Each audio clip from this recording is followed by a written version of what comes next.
Ladies and gentlemen, welcome back to the Ground and Pound podcast, the show where, as always, we're hitting you with them elbows of knowledge. And I'm here to recap the whole event of UFC 317, full card analysis of everything we've just seen in the pay-per-view event. Ilia Topuria knocking out Charles Oliveira in the main event. Pantoja looking impressive as always. And we're going to kick things off in the early prelims and talk about some of these highlight reel fights that happened last night. And as always, if you're enjoying every single element of the Ground and Pound podcast, hit that like and subscribe button as we kick things off here in the early prelims. We had Diniz getting the unanimous decision victory here over Alvin Hines. And I got to say, man, I was impressed with Alvin Hines. I think he exceeded expectations here.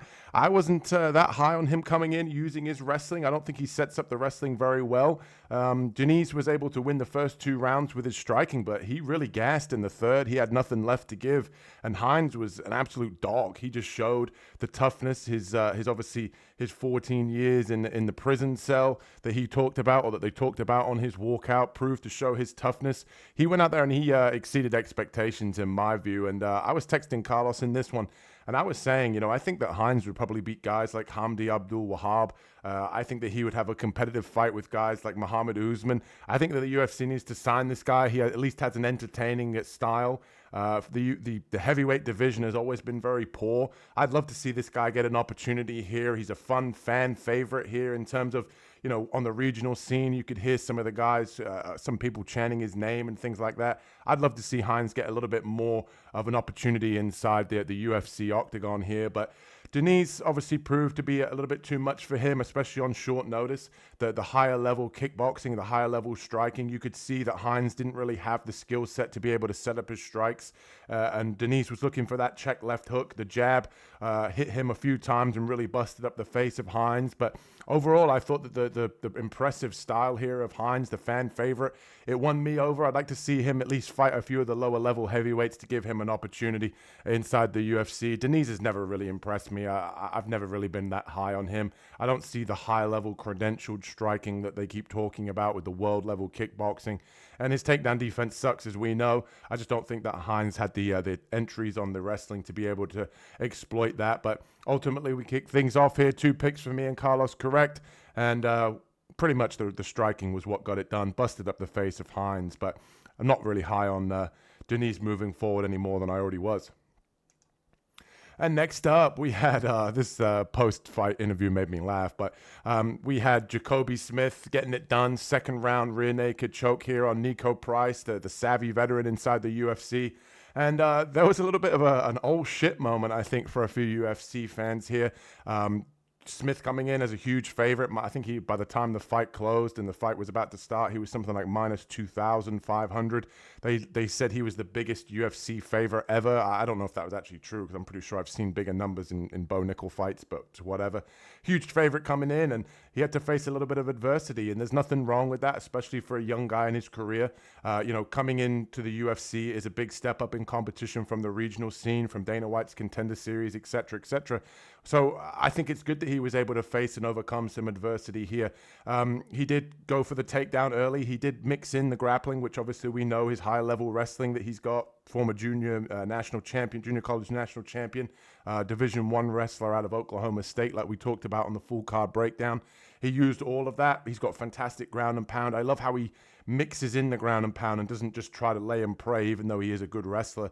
And Niko Price showed that he was game, as always, man. Niko Price fighting for his family, fighting for his job like he always does. But it just proved to be too much with the grappling here for Jacobe Smith, getting that 2nd round rear naked choke. And you could see that it was a very opportunistic submission. They were sort of caught in a scramble. Jacobe was able to take his back very quickly and ultimately sink in the hook, sink in the choke. It was very, very slick, very, very nice rear naked choke. And the thing that made me laugh with the post-fight interview is just, I don't think that Jacobe Smith really knew what to say. I don't think he had anything planned, a call out, nothing like that. And Joe Rogan starts to ask him questions, and all he can think of is saying is, I guess because he decided to see Joe Rogan, he's just, Joe Rogan! So he just kept repeating that over and over again. I thought that was pretty funny. He seems like a pretty quirky guy. Honestly, would love to see this guy fight a little bit more, obviously on the up and up. Got a lot of skills, very athletic, power in the hands. And he was able to overcome some adversity, which is what we like to see, especially from the guys coming up in the in the lower outside of the rankings. But Jacobe Smith looked impressive, did what he was supposed to do as the big favorite, had to overcome the adversity, which we like to see. Second round submission there. Like to see it get it done in the first, but ultimately we know what he's got to work on. Work on that gas tank. Don't try to run through people early in the first round, but ultimately a good performance overall. Niko Price, unlucky, my friend. Always a dog. Better luck next time. And next up, we had the one that I want to talk a little bit about for our best bettors here. Terrance McKinney here getting the first round submission. This one went literally to a T how I broke it down in the full card breakdown. I said Terrance McKinney was going to come in here. He was going to look to get the takedowns early. He was going to shoot a blast double or a single, get this fight to the ground. I thought that he was going to maybe soften Viacheslav Borshchev with strikes ultimately, and he was going to find the rear naked choke. Ended up going for the DAS, transitioning into mount, getting the full mount guillotine here.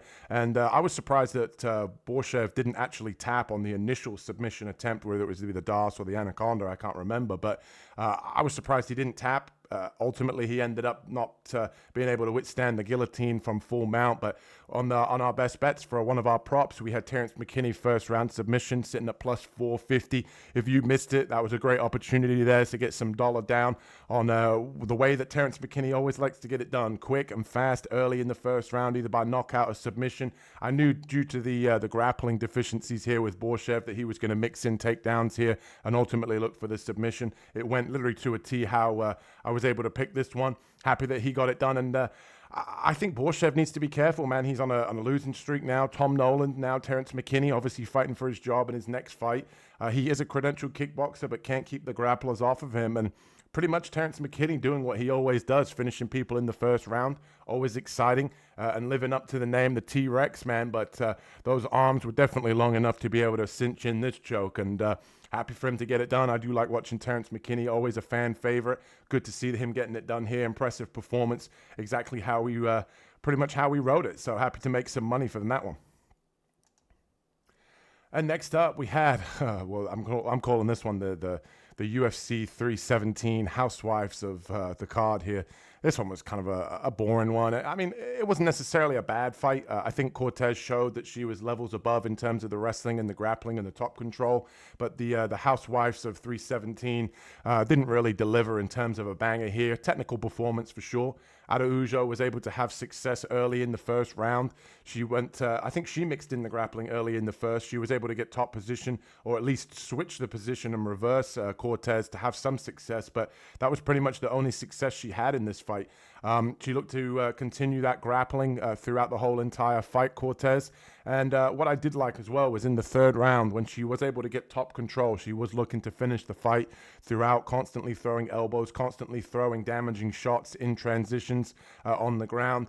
And even in the striking, I think that Araujo had a tough time really getting her striking going just purely because she was worried about that takedown and she didn't want to overcommit to the strikes. And that was a perfect game plan for Cortez coming in here. I know that obviously in our best bets, we did have Araujo by decision. I thought this one was going to be a little bit closer. Ultimately, I was proven wrong. Cortez here was able to really just use the grappling whenever she wanted. She did a good job of feinting the level changes and then throwing a combination upstairs to get the hands up and then shoot for the takedown. Ultimately, a very skilled, very fundamental, a little bit safe performance. Would have liked to have seen the finish here.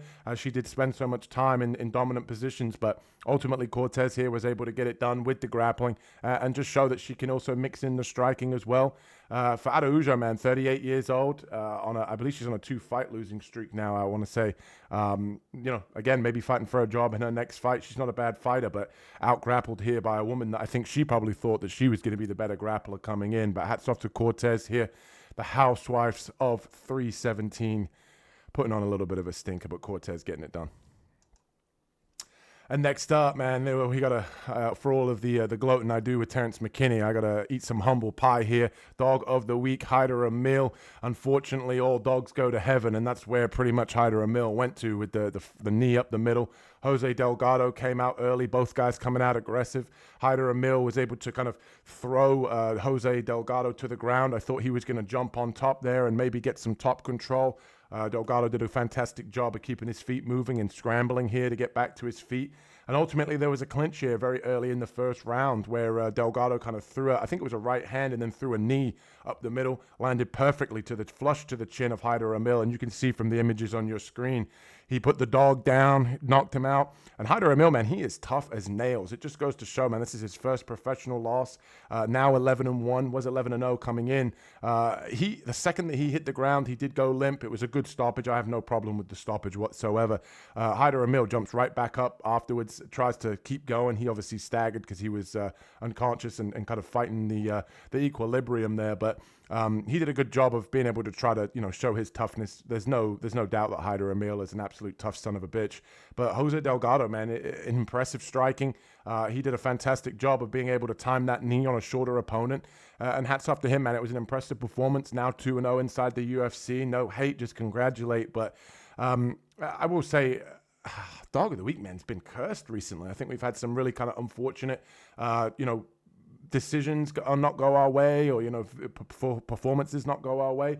Our main slam parlay's been absolutely killing it. Unfortunately, the Dog of the Week's not caught up, but like I said, all dogs do go to heaven, and unfortunately, that's where Hyder Amil ended up. But we'll be back. Time off with no UFC. We'll be able to recalibrate, maybe take a trip to the dog pound and find another dog that we can use for our Dog of the Week moving forward. But interesting to see what we do with Delgado here. I'm not necessarily sold on him as this high-level prospect, but his striking's proven to be pretty decent. First round finishes now in 2 of his UFC performances, so one that the fans should probably keep an eye on. Slick striking. Would like to see him go a little bit longer inside the UFC and get tested with a higher level opponent. Good performance overall. Was fairly impressed. And next up, we had the first performance of the night bonus. I thought you could have given out a few more, to be honest with you, Dana, but ultimately we rested on this one. Gregory Rodrigues here as one of our legs in our slam parlay, the one that I put the most money on every week. 50K bonus here for RoboCop, getting the first round finish. That little shovel left, it was almost like an uppercut or almost like a left hook. He was able to drop Hermansson, and then he was pretty much out, stone cold stiff. And come on, Herb Dean, man, get your act together. You got to get your feet out of concrete, I guess. But Herb Dean a little bit slow to get to Rodrigues. He pretty much had to continue to fight and punch. He landed a hammer fist on Jack Hermansson while he was on the ground. And I know a lot of fans are upset about it, that RoboCop didn't show any restraint to kind of hold back, knowing that he'd already finished Jack Hermansson. But he did what he's supposed to do, man. He's got to fight until the referee pulls him off. That's his job. He did what he was supposed to do. Herb Dean's got to do a better job of getting in there faster. I guess maybe Herb Dean was just a little bit too slow there to get to Hermansson and break up RoboCop and him. But ultimately, Rodrigues showed a little bit more patience. I was happy to see that. It was a little bit nerve-wracking, especially in the first round for our big bet here. But he was being patient. I thought he was going to come in, be more aggressive, really just take it to the old man Hermansson here and just overwhelm him. But Hermansson is a good technical boxer. His counter striking was catching the scar tissue and really busting up the face of Rodrigues. He did a good job of being able to counter with his right hand, and his jab was pepper in the face. But ultimately, I think once Gregory Rodrigues got into this fight, he even talked about, I want to take a little bit of damage to really get into this fight. Once he did, I think he, as me and my buddies joke around with, he saw red. As Carlos and I like to say, he came in for the kill shot and ultimately landed and getting that 50K bonus here of our featured prelim of the night. It was impressive, damaging, explosive, like a lot of the Gregory Rodrigues fights are. And for as long as it lasted, man, great performance. Ultimately, I think that this one definitely did deserve a 50K bonus. I think the Jose Delgado one could have got a 50K bonus. I'm surprised he didn't get one. Hyder Amil, undefeated, 11-0. Anyway, I'm surprised he didn't get a bonus there. Happy for Rodrigues, happy for our bettors. That's now 6 of our last 7 for our slam of the week and our best bets that's hit. Ultimately, every single week, it's a plus money. It's my biggest bet that I have on the board, and it's to cash 6 out of the last 7 weeks. And Rodrigues and Ilya getting it done. We'll talk about Ilya Topuria in the main event later on, but Rodrigues getting it done here. Performance of the night, very impressive. Nice shovel left hook, and getting back in the win column after that Cannonier performance. And next up, main event time. Main card, main event. You know what I'm talking about. It's an early on a Sunday. We got Payton Talbott here getting the victory here. Very impressive performance. Hats off to him. Carlos and I both did pick Felipe Lima. And Payton Talbott showed that he's been putting in the work. He's been in the lab, as the kids like to say.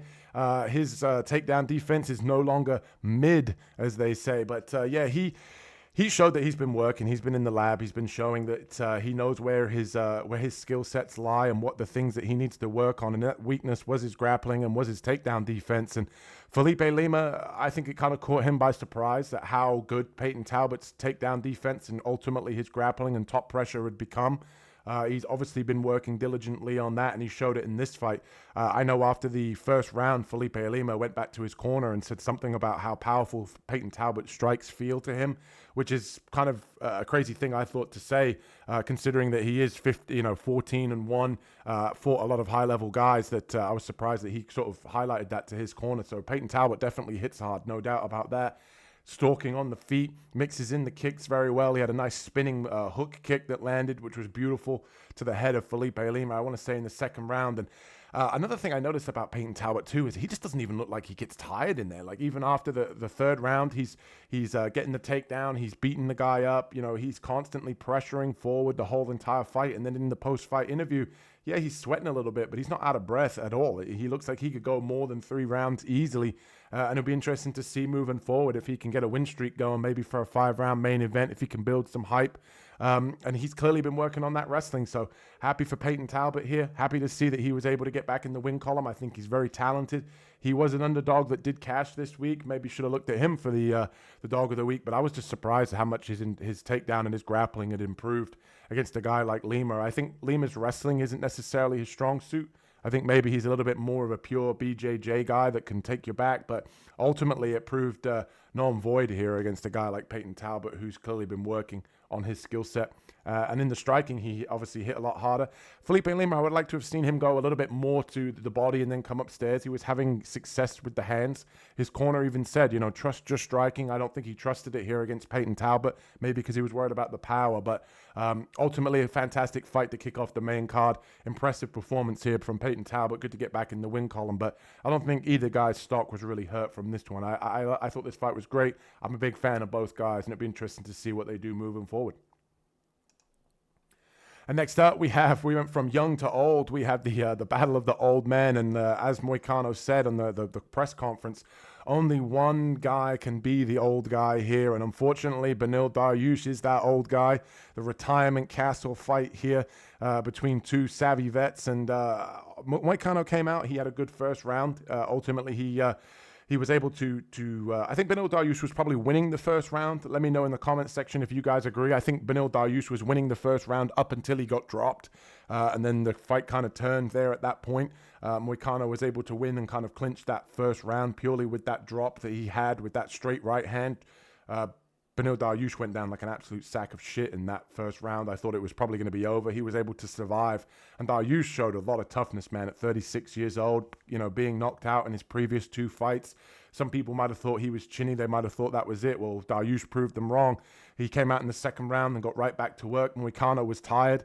Dariush had the better gas tank, and he was able to keep pressuring forward, land the better shots. And he even said before the fight that he felt like he was better everywhere this fight goes. In the striking, he hits harder, his cardio is better, and his grappling was better. That's what he highlighted, and it proved to be true. In the second round, he was mixing in the grappling. Moicano couldn't keep up with the pace of the grappling here of Beneil Dariush, and he was able to take this fight to the ground and ultimately beat Moicano up with ground and pound, beat him up on the feet. And Moicano, after about sort of the second ladder stages, the end of round 2, third round, he just couldn't even really throw a whole lot out there in terms of any strike. His volume went way down. He was clearly visibly gassed. He went for it. Always a big fan of Moicano, man. Money Moicano is always entertaining. Always a fan favorite. Love the guy.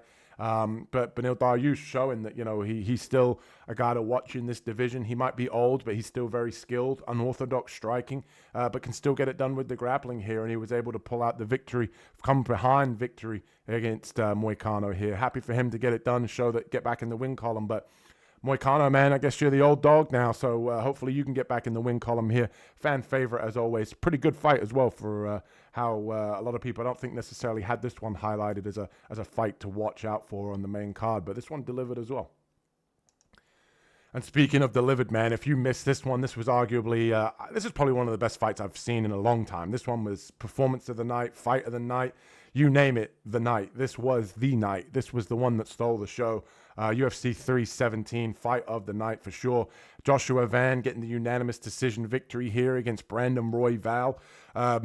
Pretty much the way I saw this fight, I didn't agree with the one judge's scorecard who gave it 30-27. I thought that judge was just smoking his Joshua Van pack. I don't know what that was about, but Royval coming out in the first round, I think he was a little bit overwhelmed by Joshua's boxing. His boxing, Joshua Van, honestly, is fantastic. On short notice, full camp, doesn't really matter. His cardio is fantastic. His volume's fantastic. His counter boxing is just something to behold. And still only 23 years old. That's the thing that's crazy. You kind of expect him to fall off. I know I did. I was expecting him to fall off when he started to fight these higher level guys in the rankings, but he's proven me and a lot of people wrong. That age is, and experience is just a number currently. But first round, Van was able to land the better shots.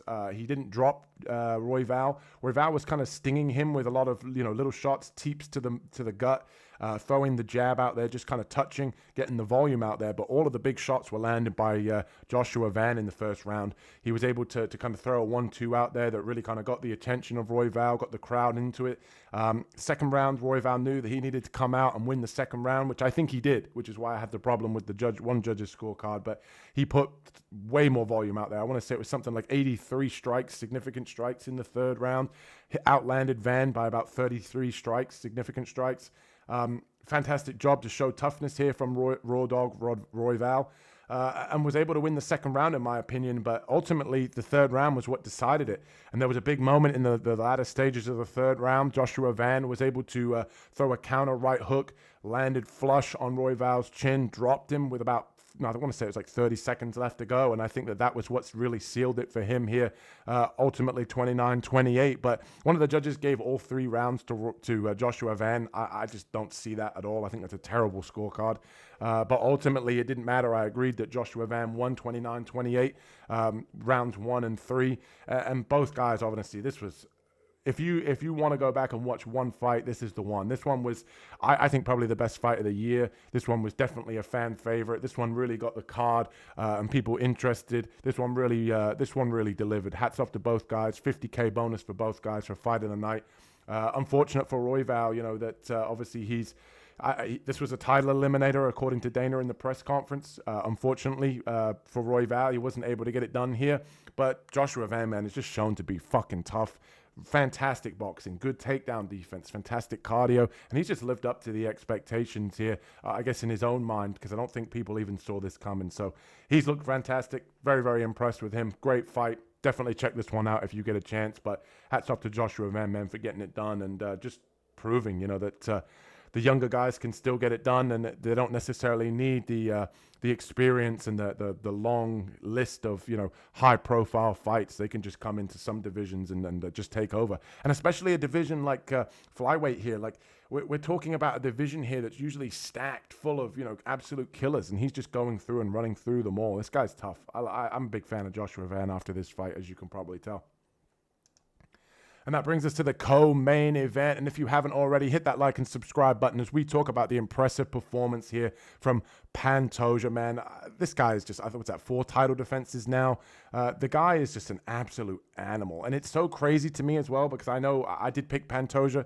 I just wasn't as confident as I think some people probably were in Pantoja. But boy, did he prove me wrong. I mean, I didn't think that Kai France was going to get taken down as easy as he did. Pantoja was able to mix in the grappling very well, and he has one of the slickest back takes, I think, in all of the UFC and all of martial arts.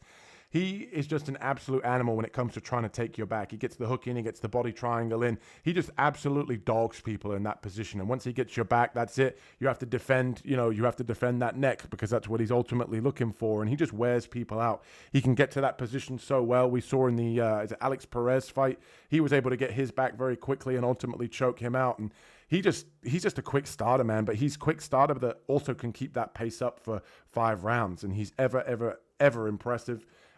Big fan of Pantoja, man. I did doubt him a little bit coming in. I thought Kai France was going to have better takedown defense and ultimately be the more slicker striker and maybe catch Pantoja coming in. But Pantoja again, man, proving me wrong. I thought this should have been a performance of the night bonus. Maybe Dana should have got his checkbook out for Pantoja. He's showing absolutely levels in this division. And I agree with him. I think he needs to be higher up in the pound-for-pound rankings. 4 title defenses now, one of the bigger win streaks in terms of title defenses inside the UFC.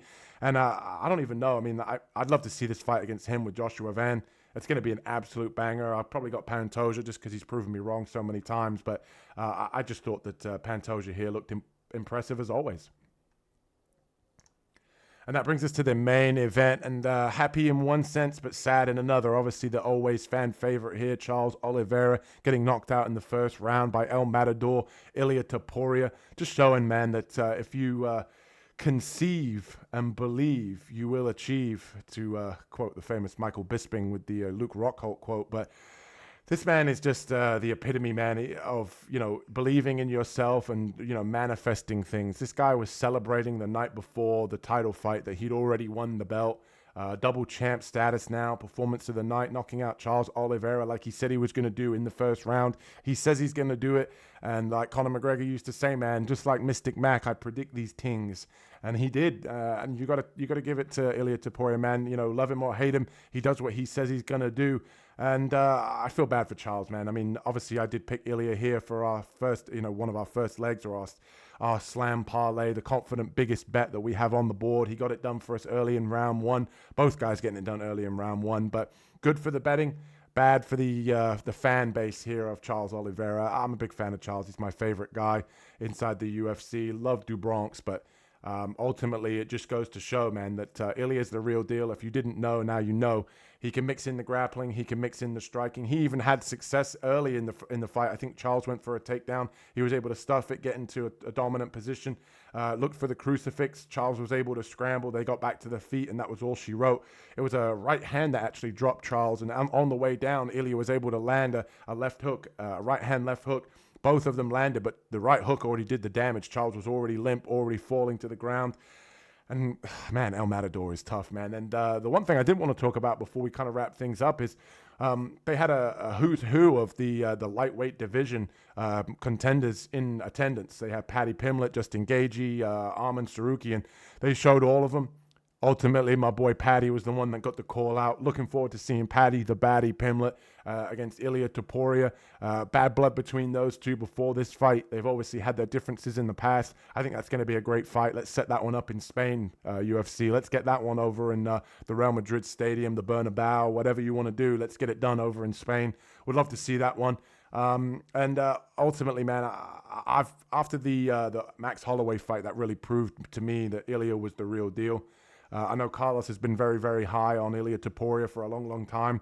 He's impressive, man. He can do it absolutely everywhere it goes, and just goes to show, man, that the smaller guys moving up can get it done. It was the power translated very well. He was able to mop and drop Charles inside a round. So hats off to Ilia, getting it done. Very impressive. Performance of the night bonus. You don't ever do that to Charles, like Joe Rogan kept saying. Who's done this to Charles? Outside of Islam, getting the first round knockdown and getting the submission. Who's done this to Charles? So impressive. Unfortunate for Charles, man. Charles will be back. He's too much of a dog. But that's all we have time for here on the UFC 317 recap here on the Ground and Pound podcast. If you're enjoying the content, hit that like and subscribe button, as I always say.